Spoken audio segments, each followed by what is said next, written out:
Hello guys, it is I, Otakushinsaku, back again for another video reaction. This one is on who's the better teacher, Scathach or Chiron. Uh, let's get into this, but before we get into this, as a Irish person myself, I'm American, born and raised in America, but my family's history has strong ties back to Ireland. So I just gotta say, obviously rooting for the home team. I would say Scathach is the better teacher. Though Chiron, though of course I'm pretty sure he's gonna say Chiron just because that literally goes with his legend that Chiron is the literal teacher of heroes and all that stuff.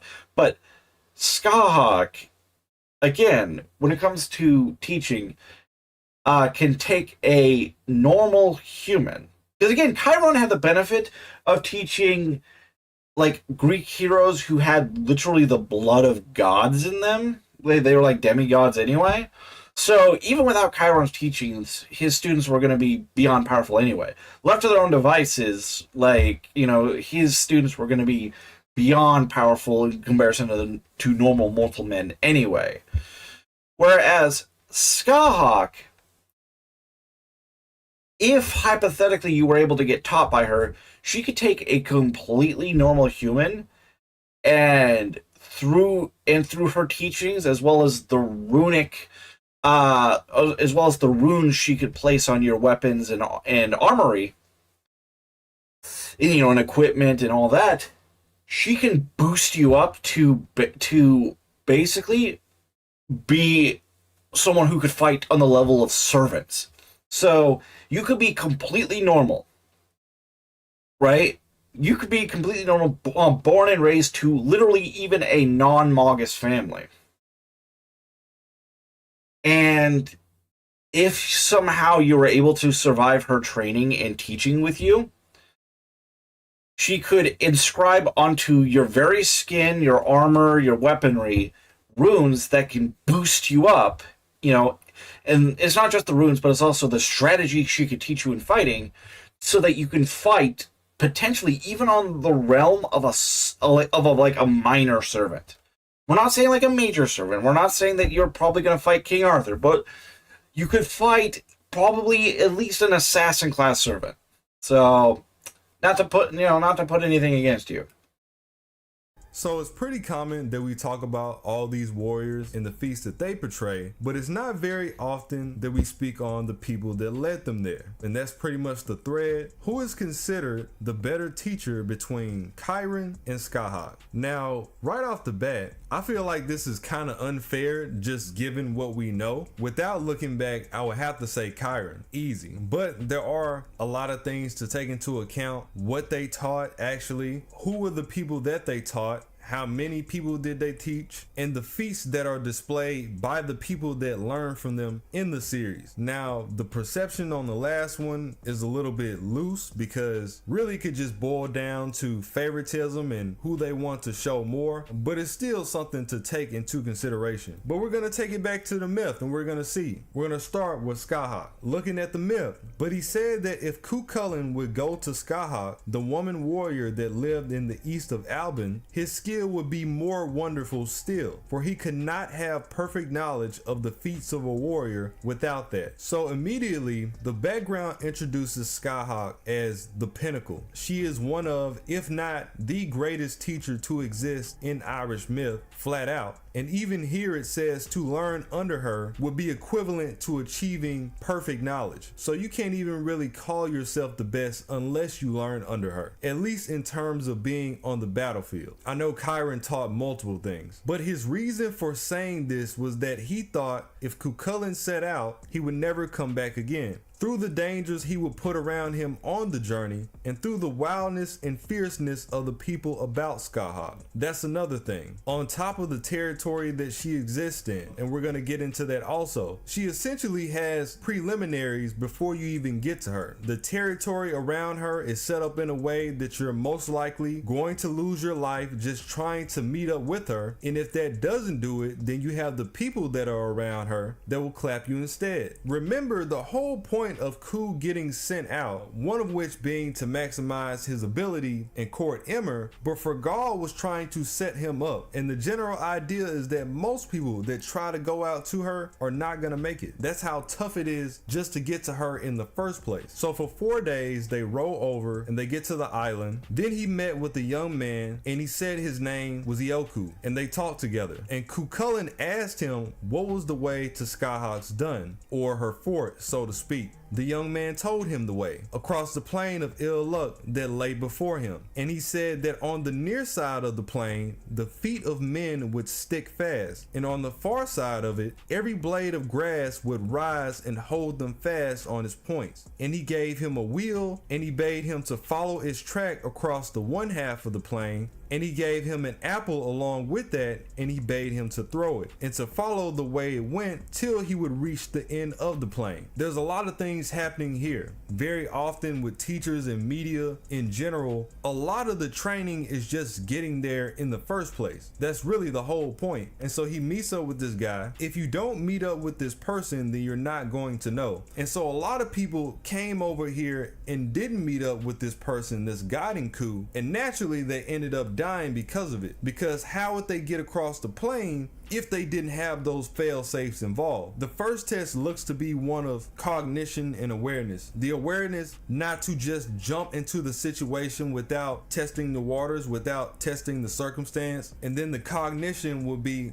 allowing the apple to guide him there, because this would also require a lot of patience. Remember, he's still on the wheel, so technically he would have to be rolling on the wheel, throwing the apple, and then consistently picking it up all the way across the plain. During a process like that seems super tedious, it's easy to just get off the wheel and try to rush it, and you could just as easily be met with your doom. And then, as the young man had told him, he came to a valley and is full of monsters sent there by Fergal to destroy him, and only one narrow path through it, but he went through it safely. I will say that I can't give him the credit for that, because that's something specifically sent by Fergal to take Ku down. So normally this wouldn't be here. This is a part of the training that Ku had specifically for him, as opposed to her other students. And after that, his road led through a terrible wild mountain. Then he came to the place where Scathach's scholars were, and among them he saw Ferdiad,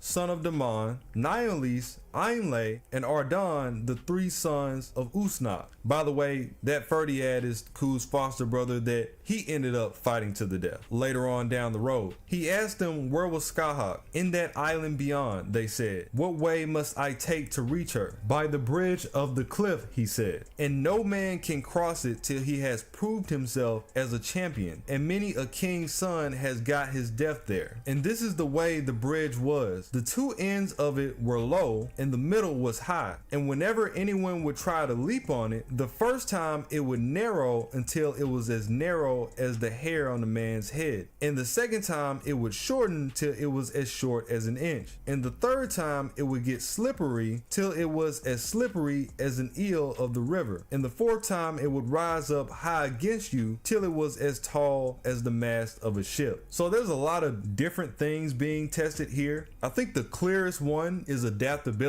but it's one thing to cross the bridge under a certain circumstance. It's another thing to get across it when several different circumstances are happening and you have to abide by all of them. So you might get one right, fail all the others. You might get half right. You get the other half wrong, you're still out of luck. And that's very sound to combat, because combat is all about adapting. You know, there's never going to be a clear-cut fight no matter who you go against. Even if the styles don't change, even if you come there with all the information available to you, you don't know if the person's gonna go left, right, up, or down. The bridge going narrow is a test of concentration. Can you keep the same mental state with little access to victory? Same thing when it shortens. Now you're being tested even more on your calmness, which is pretty much the entirety of going across the bridge. But now that the plank that you're hopping on has even less room, the anxiety from that can increase tenfold, which could very easily lead to a mistake. And in combat, you can't afford to make those types of mistakes. The bridge getting slippery, a test of mental and physical balance. That is to say, even if the situation appears to be in your control, can you still maintain steadiness when you find out that it's not? and then the bridge rising against you feels like a test that's a lot more physical than all the other ones, because at that point you would definitely have to climb in order to finish getting to the other side. All the warriors and people on the lawn came down to see Cuchulainn making his attempt to cross the bridge, and he tried 3 times to do it, and he could not. And the others were laughing at him, that he should think he could cross it, and he is so young. Then his anger came on him, and the hero light shone around his head, and it was not the appearance of a man that was on him, but the appearance of a god. And he leaped upon the end of the bridge and made the hero's salmon leap, so that he landed on the middle of it, and he reached the other end of the bridge before it could raise itself fully up, and threw himself from it and was on the ground of the island where Scathach's sunny house was. So there it is right there. Ku, in this particular circumstance, had to cheat his way across the bridge. He basically cheesed it, using the deity element in him. So just getting across this bridge that goes to Scathach can be said that you would have to provoke the powers of a god to meet that quota, and not everybody has access to that. So it says a lot to the people that were able to make it across the bridge and didn't have to use that. Then when Cuchulainn had crossed the bridge, he went up to the house and struck the door with the shaft of his spear, and he asked for Scathach, and her daughter Ukhak told him where she was and what he had best to do when he found her. So he went out to the place where she was teaching her 2 sons, Kuar and Ket,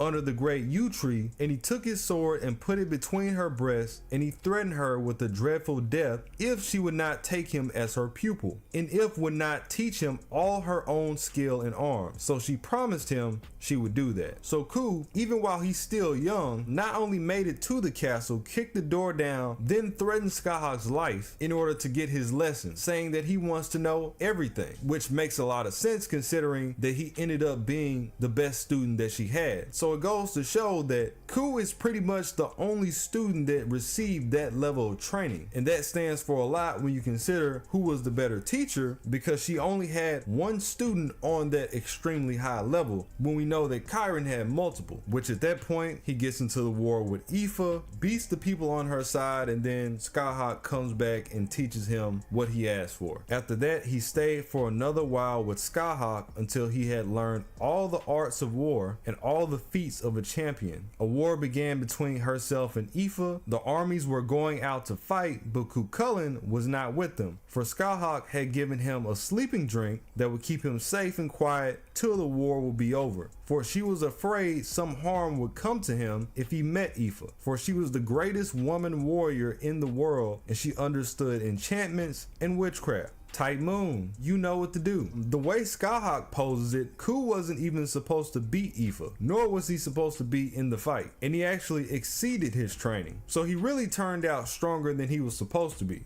All in all, I would say everything surrounding the training is in great detail, but the actual training itself really lacks the depth to say that she's the better teacher outright. But if you go over to the Fate verse, they do give her a lot more to it. As I mentioned before, Scathach's position in Ku's myth is very exaggerated, so you know Tight Moon had to weave a little extra in. He did learn everything that he possibly could from her. He did become the pinnacle from her. It just doesn't really go into why. Now, I do want to give some credit to Ferdiad when he went up against Ku. As Cuchulainn proceeded to defeat each fighter, Maeve eventually sent out Ferdiad to fight him, but it was not of his own will. Equal in battle, Cuchulainn eventually was forced to use Gayborg to pierce his heart. His last farewell to Cuchulainn, Gayborg is a glory given to only the most gifted of warriors. In that brilliant hall of learning, you were our pride. So in multiple places, it's telling us in terms of actual combat, him and Ferdiad were on the same level, which says a lot. And it also speaks to a lot that Ferdiad was able to provoke Ku into using Gayborg in the first place. That lets you know that at the very least, even outside of Ku, some of Scathach's best warriors are still among that level. The thing about Ku is that he had additional things outside of combat. The magecraft, the runes, so on and so forth. Boasting supernatural ability that separated him from ordinary people from a young age. In his training in the Land of Shadows, he received the original runes and the terrible magic spear Gabor from Scathach. And that goes into his other skill. Ku obtained 18 runes from his studies with Scathach, and these runes are in fact Age of Gods level. As we flip over to Chiron, he taught everybody. I mean, that's why every time I get the chance, I gas him up, because I know fate isn't gonna do it. I mean, he's taught everybody from Herc to Achilles. That's two of our top people right there, literally. Where on the flip side, we know that Scathach was there primarily for Ku. And we can start off in fate, going straight from his profile. After becoming an adult, Chiron began to rear the future heroes who implored for his tutelage from all over Greece. Besides Heracles and Achilles, the heroes who received his training include those like Asclepius, who later became the god of medicine, and Castor and Pollux, who was sublimated as the Gemini constellation. Jason, the leader of the Argonauts who enticed Medea, is also one of his students. So again, immediately, it says besides Herc and Achilles, people becoming leaders of one of the greatest groups to ever exist, god of medicine, the Dioscuri twins, who were also great fighters and hunters. So before you even pull up the myth, Chiron already clears, just off of students alone. I mean, if you're going student for student, you have all the people I mentioned against the batch that Scathach had, who are borderline no names aside from Ferdiad. And even with Ku, you know, people call Ku the Irish Herc all the time, but you never hear people call Herc the Grecian Ku. So if you're even going feat for feat in myth, Herc would still get the edge before he even gets into fate. He for sure has better feats in fate overall itself, but I wouldn't say that's necessarily Ku's fault. Again, as I said at the beginning of the video, Herc gets a lot more priority. Continuing on from his profile, in the first place, it appears that he taught not only swordsmanship, archery, and horse riding, but also wrestling techniques. So he is relatively experienced in moving with human feet. With the combined effects of his skills, he can even utilize a pseudo form of future sight, making him truly all-purpose in his abilities. And you gotta think he taught this to all of his people. Of course, there are some that push the threshold more than others, but this is at least the baseline. Going by what we know, Achilles by far receiving the most tutelage out of everybody. You know, Chiron was friends with his father Peleus, and Peleus brought him to Chiron when he was still an infant. So we're talking from his infancy all the way up until he's around 10 years old, where he would then proceed off into the Trojan War. And we also know how things went once he got into fate. Aside from the people that we know of in fate, he taught Aristeus, who is the son of Apollo. He taught Actaeon, who was Aristeus' son, and he would even go on to become a ruler himself. He taught Metis, who is the son of Medea, and he taught Patroclus, who is the friend of Achilles from his background. So we're already up, what, 7 people? This is a mismatch, man. At this point, I'm more interested in making a list. Who are all the greatest teachers in fate? But I will say now, I highly doubt that Chiron is getting trumped, especially with the popularity of Greece in general. You might have to get somebody from the Indian epics, but even then they're not in fate. So Chiron taught Dionysus, who ended up being the god of wine and vegetation. He taught Ajax the Great, the same person that was also one of the greatest figures in the Trojan War.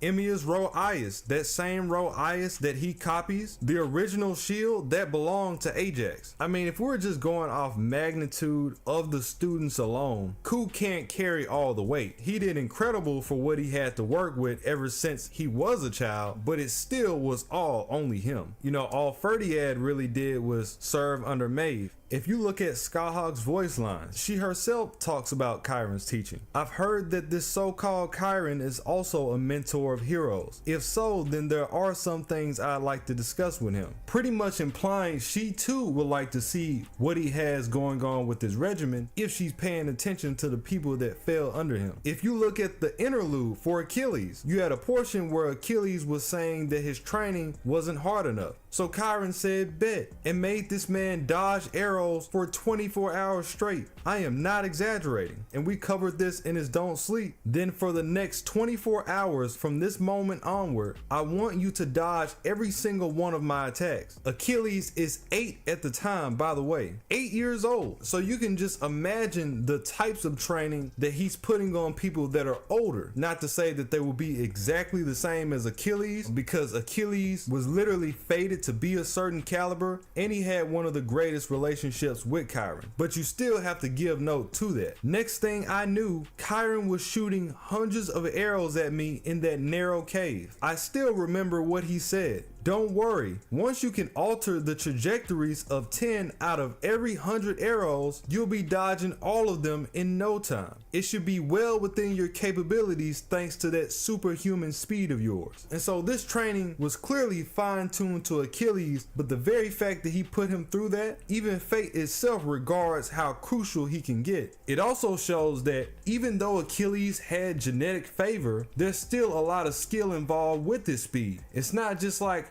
oh, I'm fast, so I just get to dodge everything. No, he had to work for that too. And consider this, they're in a cave, so he has nowhere to run really. How far apart can you step between these arrows when you're inside of a cave? This is on top of all the other things that he taught his students in addition to the fight. In ancient mythology, not all centaurs were violent and lustful. Although their general character was that of wild, lawless, and inhospitable beings, Chiron was wise and just. Chiron, the wisest of all centaurs, was well versed in medicine, music, prophecy, and hunting. So yeah, given the scope, the winner here is pretty clear. I do want to tap back in to see if we can bring around somebody else that can run the gauntlet in terms of teaching. Even if they aren't in Fate, we might come up with some pretty good prospects. And I'm gonna be honest, this was wild. You probably would have did better if you said, who's the thicker teacher? Scathach would have won that. But then again, I don't even know that for certain, because Chiron is a horse. And when you think about horses, the saying thicker than a horse is a real thing. So she might have not have won that either. It just... Yeah. So in the end, Chiron is extremely impressive. Because I didn't even... Like, obviously, you know, growing up here in the West, I know about Chiron, but... Like, wow, the dude has taught everybody. Like, the fucking everybody got taught by Chiron. And so, yeah, no, you gotta give it up to Chiron. The dude put in the work. The dude put in the work to, like, teach these people, as well as the fact that the dude is also incredibly wise to custom make the regiments of his students based around their strengths and weaknesses, right? He specifically did that arrow thing in the cave with Achilles because of his strengths and weaknesses. Whereas, you know, more than likely Chiron wouldn't have done the same thing with another student. He probably would have, like, changed it up, you know, based on their strengths and weaknesses. And so that's also what makes a truly great teacher, is being able to recognize the strengths and weaknesses of an individual, and not just have his training be universal, but be individualized for, you know, and customized for every individual person that's being trained by him. So that's really nice. In either case, I'm Otakushinsaku. I hope you guys enjoyed this, and I hope you guys will join me next time for another video reaction. Bye!